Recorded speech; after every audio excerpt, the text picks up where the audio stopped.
Welcome to 90+ my tuition app. നിങ്ങൾ പ്രകൃതിയെ നിരീക്ഷിച്ചിട്ടുണ്ടോ? കാലത്തിനനുസരിച്ച് ഈ പ്രകൃതി ഒരുക്കുന്ന വിസ്മയങ്ങൾ അനവധിയാണ്. നോക്കൂ, ശൈത്യത്തിൻ്റെ പിടിയിലമർന്ന് സകലതും മഞ്ഞു മൂടുന്ന കാലമാണ് ശൈത്യകാലം.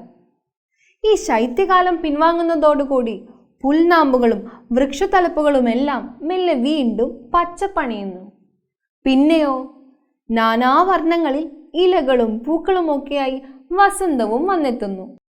വസന്തത്തിന്റെ തേരോട്ടത്തിന് അവധി നൽകിക്കൊണ്ട് വേനൽക്കാലം വന്നെത്തുന്നു. കനത്ത വേനൽ ചൂടിന് ആശ്വാസമേകി നീണ്ട മഴക്കാലവും. തുടർന്ന് ഇല പൊഴിയും കാലമായി. എല്ലാ വൃക്ഷത്തലപ്പുകളും ഏതാനും ആഴ്ചകൾ കൊണ്ട് തന്നെ സകല ഇലകളും പൊഴിക്കുന്നു. വരാൻ പോകുന്ന ശൈത്യത്തെ വരവേൽക്കാനാണിത്. അതാ വീണ്ടും ശൈത്യമെത്തുകയായി. ഇനി മാസങ്ങളോളം കൊടും തണുപ്പാണ്.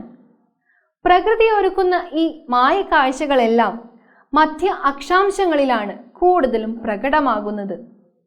ഒരിടത്ത് നട്ടുച്ചയായിരിക്കുമ്പോൾ മറ്റൊരിടത്ത് അർദ്ധരാത്രി. ഒരേ സമയം 2 ദിവസങ്ങൾ. കാലത്തിൻ്റെ ഈ മായക്കാഴ്ചകൾ പോലെ വൈവിധ്യം നിറഞ്ഞതാണ് ലോകത്ത് സമയത്തിൻ്റെ ക്രമവും. ഇനി നമുക്ക് പഠിക്കാനുള്ളതും ഇതെല്ലാം തന്നെയാണ്. സോഷ്യൽ സയൻസ് 2-ലെ സീസൺസ് ആൻഡ് ടൈം, ഋതുഭേദങ്ങളും സമയവും എന്ന ഫസ്റ്റ് ചാപ്റ്ററാണ് നമ്മളിപ്പോൾ ആരംഭിക്കുന്നത്. കാലത്തിനും മാറ്റങ്ങളുണ്ടെന്ന കാര്യം നിങ്ങൾക്ക് മനസ്സിലായില്ലേ? And we experience the recurrence of winter, summer and rainy seasons one after the other. Such a change on the earth is known as seasonal change. മഞ്ഞുകാലവും വേനൽക്കാലവും വർഷകാലവും മാറി മാറി വരുന്നത് നമുക്കറിയാം. കാലത്തിൻ്റെ ഈ മാറ്റങ്ങളെ ഋതുഭേദങ്ങൾ എന്ന് വിളിക്കുന്നു. ഈ ഋതുഭേദങ്ങൾ എന്തുകൊണ്ടാവാം? Why seasons change? There is a question in your textbook. You have learned that there is periodic variation in the amount of sunshine over different places in both the hemispheres of the earth. Why does this happen? ഭൂമിയിലെ 2 അർദ്ധഗോളങ്ങളിലുമുള്ള വ്യത്യസ്ത പ്രദേശങ്ങളിലെ സൗരോർജ്ജ ലഭ്യതയിൽ കാലികമായ വ്യത്യാസം അനുഭവപ്പെടുന്നതായി നമ്മൾ പഠിച്ചിട്ടുണ്ട്. എന്തുകൊണ്ടായിരിക്കാം ഈ വ്യത്യാസം? Let's know the answer. The answer is first reason, the revolution of earth around the sun. സൂര്യനെ ചുറ്റിയുള്ള ഭൂമിയുടെ പരിക്രമണം. The second reason is the spherical shape of the earth. ഭൂമിയുടെ ആകൃതി ഗോളാകൃതിയായതിനാൽ ഇങ്ങനെ സംഭവിക്കുന്നു. The next reason is the tilt of the axis, അതായത് അച്ചുതണ്ടിന്റെ ചരിവ്. And the last reason is parallelism of axis, അതായത് അച്ചുതണ്ടിന്റെ സമാന്തരത. നോക്കൂ, സൗരോർജ്ജ ലഭ്യതയിലുള്ള മാറ്റങ്ങളാണ് വ്യത്യസ്ത ഋതുക്കളുടെ സവിശേഷതകൾ. ഇതിനു കാരണം ഭൂമിയുടെ പരിക്രമണവും അച്ചുതണ്ടിന്റെ ചെരിവുമാണ്. That is the rotation of the earth and the tilt of the axis. നോക്കൂ, ഈ ദീർഘവൃത്താകൃതിയിലുള്ള സഞ്ചാരപഥത്തിലൂടെയാണ് ഭൂമി സൂര്യന് ചുറ്റും വലം വയ്ക്കുന്നത് എന്ന് നിങ്ങൾ പഠിച്ചിട്ടുണ്ടല്ലോ. The earth revolves around the sun in an elliptical orbit and this is known as revolution. ഇതിനെയാണ് പരിക്രമണം എന്ന് പറയുന്നത്. അങ്ങനെയാണെങ്കിൽ ഭൂമിക്ക് ഒരു പരിക്രമണം പൂർത്തിയാക്കാൻ വേണ്ട കാലയളവ് എത്രയാണെന്ന് നിങ്ങൾക്കറിയുമോ? How much time does the earth take to complete one revolution? Yes, 365.25 days. 365 ദിവസം. എങ്കിൽ ഈ അധിവർഷം എന്താണ്? What is A leap year? നിങ്ങൾക്കറിയാം, ഭൂമിക്ക് സാധാരണഗതിയിൽ ഒരു പരിക്രമണം പൂർത്തിയാക്കണമെങ്കിൽ 365 ദിവസം എടുക്കുമെന്ന്. ഈ 365 ദിവസം എന്ന് പറഞ്ഞാൽ 365 ദിവസവും 6 മണിക്കൂറുമാണ്. The earth takes 365 days and 6 hours to complete one revolution. ഇതിൽ 365 ദിവസങ്ങൾ ഉൾപ്പെടുത്തി സാധാരണ വർഷം രൂപപ്പെടുന്നു. That is the normal year. ബാക്കി വരുന്ന 6 മണിക്കൂറുകൾ തുടർച്ചയായ 4 വർഷത്തിൽ ഫെബ്രുവരിയിൽ ചേർത്ത് 366 ദിവസമുള്ള അധിവർഷം രൂപപ്പെടുന്നു. That is, the remaining 6 hours are counted in the next 4 years and every 4th year has 366 days. And this is called a leap year. Thus, in every 4th year, February has 29 days. അതുകൊണ്ട് തന്നെ എല്ലാ 4 വർഷം കൂടുന്തോറും ഫെബ്രുവരിയിൽ 29 ദിവസങ്ങൾ ഉണ്ടാകുന്നു. ഇതിനെയാണ് അധിവർഷം അഥവാ ലീപ്പ് ഇയർ എന്നതുകൊണ്ട് ഉദ്ദേശിക്കുന്നത്. ഇനി നോക്കൂ, ഭൂമിയുടെ അച്ചുതണ്ടിന് പരിക്രമണ തലത്തിൽ നിന്നും 66 ഡിഗ്രി ചെരിവുണ്ടെന്ന് നിങ്ങൾ മുൻ ക്ലാസ്സുകളിൽ പഠിച്ചിട്ടുണ്ട്. ഇത് ലംബതലത്തിൽ നിന്നും കണക്കാക്കിയാൽ ഈ ചെരിവ് 23 ഡിഗ്രിയാണ്. പരിക്രമണവേളയിൽ ഉടനീളം ഈ ചെരിവ് ഭൂമി നിലനിർത്തുകയും ചെയ്യുന്നുണ്ട്. ഇതിനെയാണ് അച്ചുതണ്ടിന്റെ സമാന്തരത എന്ന് പറയുന്നത്. That is, the axis of the earth is tilted at an angle of 66.5 degree from the orbital plane. And if this is measured from the vertical plane, this would be 23.5 degree. And the earth maintains this tilt throughout the revolution. And this is known as the parallelism of Earth's axis. ഒരു റെവല്യൂഷന്റെ സമയത്ത് ഭൂമിക്ക് സൂര്യനിൽ നിന്നുള്ള അകലത്തിൽ നിരന്തരം വ്യത്യാസം സംഭവിക്കുന്നുണ്ട്. ഇത് നോക്കൂ, ഭൂമി സൂര്യനോട് ഏറ്റവും അടുത്ത് വരുന്ന ദിവസവും ഏറ്റവും അകന്നു പോകുന്ന ദിവസവുമാണ് ഇതിൽ ചിത്രീകരിച്ചിട്ടുള്ളത്. ഈ ദിവസങ്ങളെ യഥാക്രമം സൂര്യ സമീപ ദിനം ദാറ്റ് ഈസ് പെരിഹീലിയൻ എന്നും സൂര്യ വിദൂര ദിനം ദാറ്റ് ഈസ് അഫീലിയൻ എന്നും വിളിക്കുന്നു. നോക്കൂ, ഭൂമിയുടെ അച്ചുതണ്ടിന്റെ ചെരിവ് പരിക്രമണവേളയിൽ ഉടനീളം ഒരുപോലെ നിലനിർത്തുന്നതിനാൽ സൂര്യന്റെ ആപേക്ഷിക സ്ഥാനം ഉത്തരായന രേഖയ്ക്കും that is the tropic of ക്യാൻസറിനും ദക്ഷിണായന രേഖയ്ക്കും that is the tropic of കാപ്രിക്കോണിനും ഇടയിൽ മാറിക്കൊണ്ടേയിരിക്കും. That is, since the parallelism is maintained same throughout the revolution, the position of the sun in relation to the earth varies in between Tropic of Cancer and Tropic of Capricorn, and this is known as the apparent movement of the sun. ഇതിനെയാണ് സൂര്യന്റെ അയനം എന്നതുകൊണ്ട് ഉദ്ദേശിക്കുന്നത്. This apparent movement of the sun due to the inclination of axis is the reason for the occurrence of seasons. അച്ചുതണ്ടിന്റെ ഈ ചെരിവ് മൂലം സൂര്യന്റെ ചലനം നമുക്ക് പ്രകടമാകുന്നതാണ് ഋതുഭേദങ്ങൾ ഉണ്ടാകുവാനുള്ള കാരണം. ഇത് നോക്കൂ, ഒരു വർഷത്തിൽ അതായത് ഒരു റെവല്യൂഷനിൽ സൂര്യന് ചുറ്റുമുള്ള ഭൂമിയുടെ സഞ്ചാരഗതിയിലെ 4 സ്ഥാനങ്ങളാണ് ഇതിൽ കാണിച്ചിട്ടുള്ളത്. There is a variation in the sunlight that falls on the earth due to the apparent movement of the sun. സൂര്യന്റെ അയനം മൂലം ഭൂമിയിൽ പതിക്കുന്ന സൂര്യന്റെ പ്രകാശത്തിൽ ഏറ്റക്കുറച്ചിൽ സംഭവിക്കാറുണ്ട്. വർഷത്തിന്റെ ഒരു പകുതിയിൽ ഉത്തരാർദ്ധഗോളത്തിലും മറുപകുതിയിൽ ദക്ഷിണാർദ്ധഗോളത്തിലുമാണ് സൂര്യന്റെ ലംബരശ്മികൾ പതിക്കുന്നത്.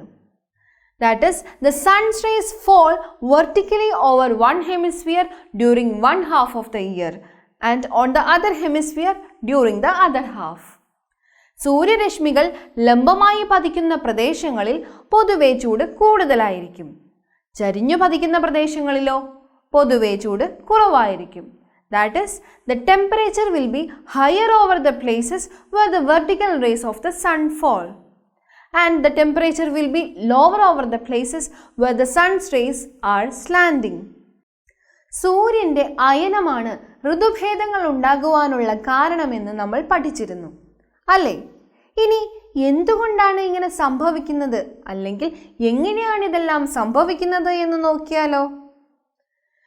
സൂര്യന്റെ അയനവും ഋതുക്കളും that is the seasons and apparent movement of the sun. ഉത്തരായന രേഖയിൽ നിന്നും ദക്ഷിണായന രേഖയിലേക്കുള്ള സൂര്യന്റെ അയനം മൂലമാണ് സ്പ്രിംഗ്, സമ്മർ, ഓട്ടം, വിന്റർ എന്നിങ്ങനെ 4 വ്യത്യസ്ത ഋതുക്കൾ ഒരു സൈക്ലിക് മാനറിൽ ആവർത്തിക്കുന്നത്. The seasonal changes are not very obvious in the tropical region because of the incidence of large amount of sun's rays throughout the year.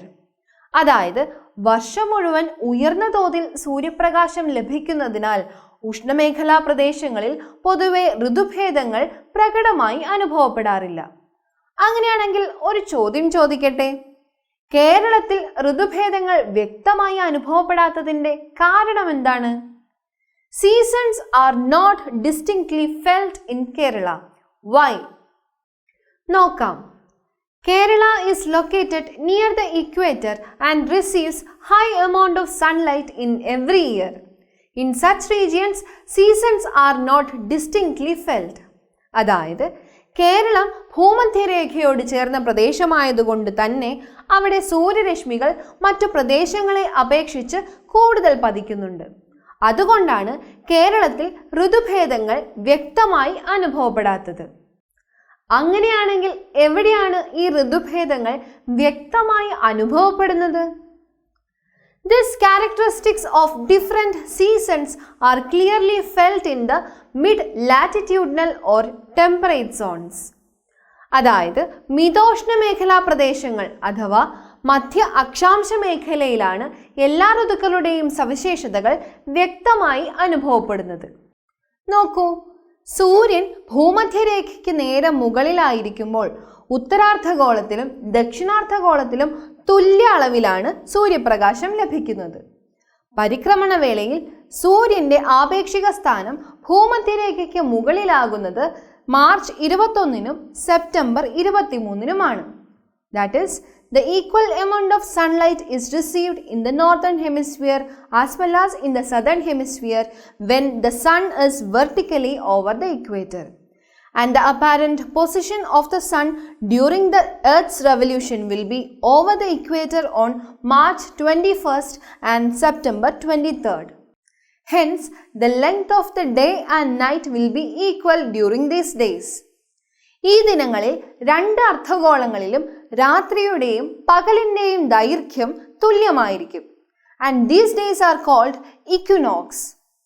ഈ ദിനങ്ങളെയാണ് സമരാത്ര ദിനങ്ങൾ അല്ലെങ്കിൽ വിഷുവങ്ങൾ അല്ലെങ്കിൽ ഇക്വിനോക്സ് എന്ന് വിളിക്കുന്നത്.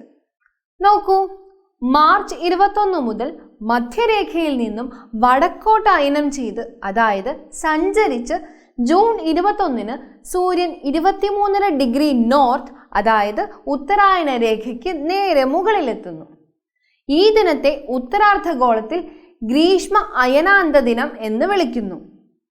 That is, from March 21st onwards, the sun apparently shifts from the equator northwards and reaches vertically over the Tropic of Cancer, that is 23.5 degree north on 21st June. This day is known as summer solstice in the northern hemisphere.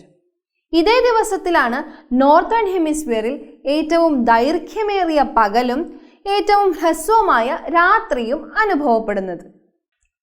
That is, on this day, the northern hemisphere experiences its longest day and shortest night. But in the case of southern hemisphere on June 21st, it experiences the longest night and shortest day. ഇതേ ദിവസം southern ഹെമിസ്ഫിയറിൽ അതായത് ദക്ഷിണാർദ്ധഗോളത്തിൽ ഹ്രസ്വമായ പകലും ദീർഘമേറിയ രാത്രിയുമാണ് അനുഭവപ്പെടുന്നത്. March 21 മുതൽ June 21 വരെയുള്ള ഉത്തരാർദ്ധഗോളത്തിൽ പൊതുവെ വസന്തകാലമായിരിക്കും. That is, the northern hemisphere generally experiences spring seasons between 21st March and 21st June. എങ്കിൽ ഈ വസന്തകാലം എന്താണ്? Spring is the season of transition from winter to summer. ശൈത്യത്തിൽ നിന്നും വേനൽക്കാലത്തിലേക്കുള്ള മാറ്റത്തിന്റെ കാലമാണ് വസന്തകാലം. Haven't you noticed the plants sprouting, mango trees blooming and the jackfruit trees bearing buds? ചെടികൾ തളിർക്കുന്നതും പുഷ്പിക്കുന്നതും മാവുകൾ പൂക്കുന്നതും പ്ലാവുകളിൽ ചക്കയുണ്ടാകുന്നതുമെല്ലാം നിങ്ങൾ ശ്രദ്ധിച്ചിട്ടുണ്ടാകുമല്ലോ. ഇതെല്ലാം വസന്തകാലത്തിന്റെ സവിശേഷതകളാണ്. These are the peculiarities of spring season. ഇതേ സമയം, അതായത് ഉത്തരാർദ്ധഗോളത്തിൽ വസന്തകാലമായിരിക്കുമ്പോൾ ദക്ഷിണാർദ്ധഗോളത്തിൽ ഏതു കാലമായിരിക്കും? നിങ്ങൾക്കറിയുമോ? ഉത്തരാർദ്ധഗോളത്തിൽ വസന്തകാലമായിരിക്കുമ്പോൾ ദക്ഷിണാർദ്ധഗോളത്തിൽ ഹേമന്തകാലമായിരിക്കും, അതായത് ഓട്ടം.